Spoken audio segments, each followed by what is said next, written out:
portul ăsta mereu mă uimește. Bluefin trevally pe fundal și calamari, nu cred. De sport. Calamari aici, Emil, ai văzut toate calamari? Uite aici calamari. O întrebare rapidă. Pun subbing-ul sau nu? Cum să nu pui? Îl pun, da? A, subbing-ul? Pentru ce? Să te dai cu rechin. Nimeni nu s-a până acum niciodată cu subbing-ul cu rechin. Gata, pune-l, corect, super, super, pune-l. Pentru că în alte parte rechinii sunt periculoși. Da. Și vorbești cu băiatul la final după probă să te tragă puțin, are și ceva frumos. Da, Okay? super, mersi. Cum ți-l pun? Cu funie, cu tot. Care din ei? Ăla pe funie. cu rechin. Da. Bine, ok, hai.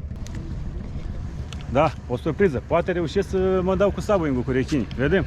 Dar ce ziceți de calamari ăștia frumoși? De ce nu-i văd în apă? Și îi văd doar aici, în port.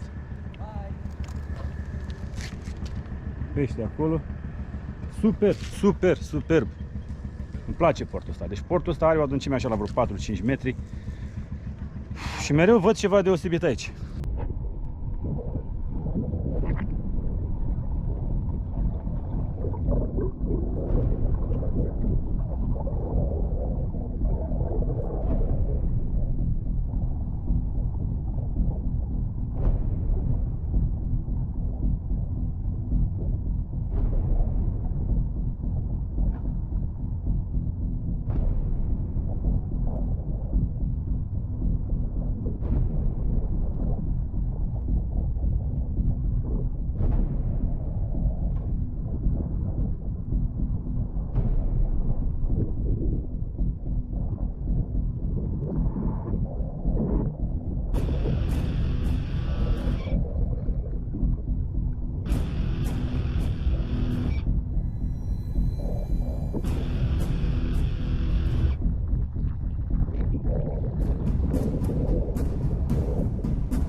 Thank